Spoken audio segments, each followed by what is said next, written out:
Et salut tout le monde, et sur ma chaîne Lorenzo High Tech, comme vous avez pu voir dans le titre, aujourd'hui on va enfin pouvoir parler du Samsung Galaxy S21 FE, parce que oui, il a été annoncé enfin, parce qu'on va pas se le cacher, tout le monde l'attendait, il a pris énormément de retard à cause des pénuries des composants. Du coup dans cette vidéo, je vais vous donner mon avis, est-ce qu'il est intéressant d'acheter un Samsung Galaxy S21 FE en 2022, donc ça va être le but de la vidéo, mais avant de commencer la vidéo, si vous n'êtes toujours pas abonné à ma chaîne YouTube, abonnez-vous, allez 100% high-tech. N'oubliez pas d'activer la petite cloche de notification pour être notifié lorsque je publie une vidéo.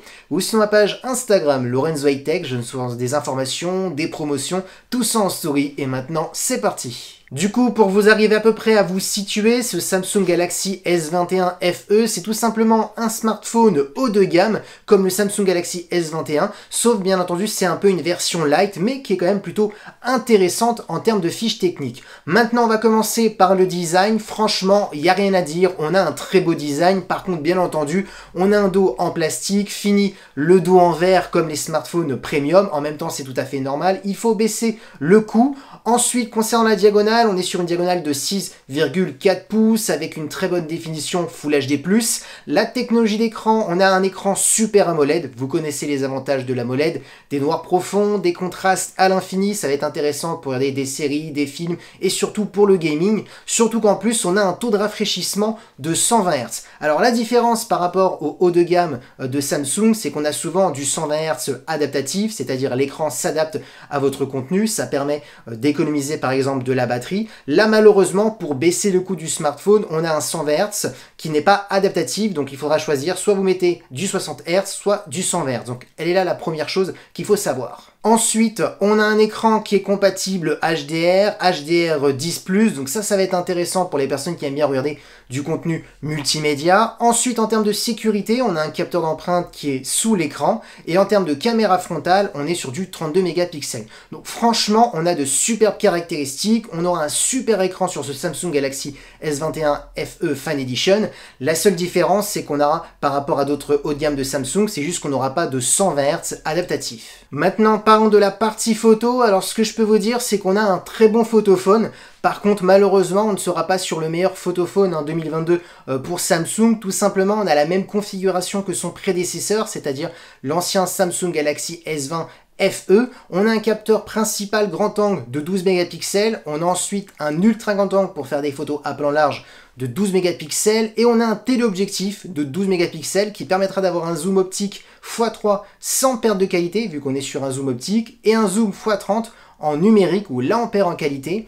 Et concernant la vidéo, on pourra tourner jusqu'en 8K. Donc il est là le petit point faible, et là un petit peu aussi le petit point fort, tout simplement parce qu'on est quand même sur un bon photophone.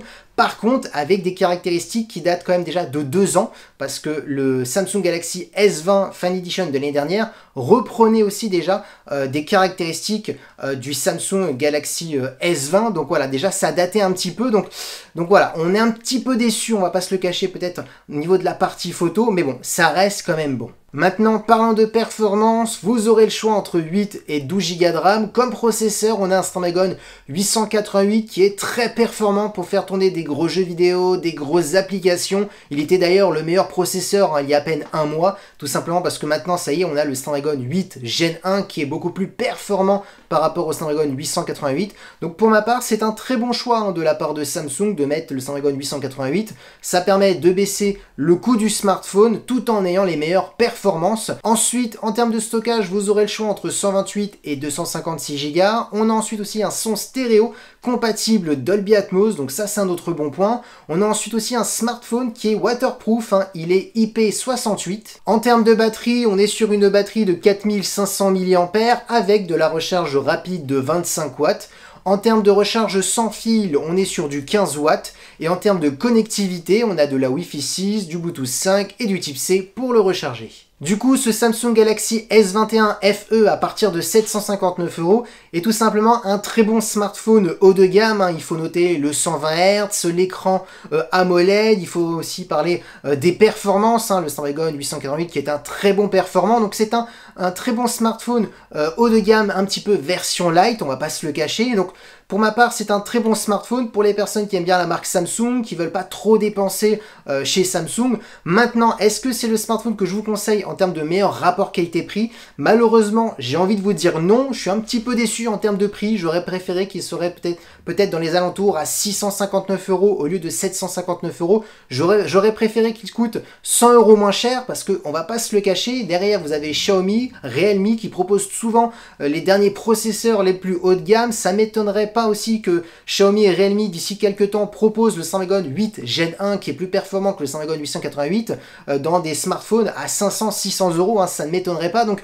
c'est vrai que si Samsung voilà, veulent vraiment vendre ce haut de gamme en version light à un prix intéressant, c'est vrai que peut-être c'est pour ma part pas vraiment une grande réussite en termes de prix. Il y aurait peut-être une petite erreur, je trouve, en termes de marketing. Maintenant, ça reste que mon avis. Dites-moi en commentaire si vous trouvez que le prix est correct, bien entendu, face à la concurrence. Alors, je vous dis tout de suite, j'allais couper la vidéo, mais je me suis dit, peut-être j'ai pas donné assez d'explications, parce que souvent, vous me reprenez en commentaire, vous avez pas mal d'arguments, et ça me plaît, parce que je vous cache pas, j'ai créé cette chaîne YouTube exprès pour qu'on puisse parler tous ensemble. Donc du coup, je voulais m'expliquer, bien entendu, dans tout ce que je disais, que je trouvais peut-être que c'était pas le meilleur rapport qualité-prix pour ce Samsung Galaxy S21 FE face à la concurrence. Alors je m'explique. Tout simplement, je suis un petit peu déçu en termes de prix parce que on voit bien que Samsung a fait énormément de concessions. Alors par exemple, vous avez un écran AMOLED super, du 120 Hz, mais par contre, attention, on a du 120 Hz qui n'est pas adaptatif. Donc ça veut dire que si vous laissez tout le temps le 120 Hz, ça va énormément consommer de batterie. Donc peut-être il y a pas mal de personnes qui ne vont pas l'activer et qui vont rester sur du 60 Hz par exemple. Ensuite, une autre grosse concession qui est quand même une grosse concession parce que maintenant c'est quand même la caractéristique qu'on regarde le plus, c'est la partie photo.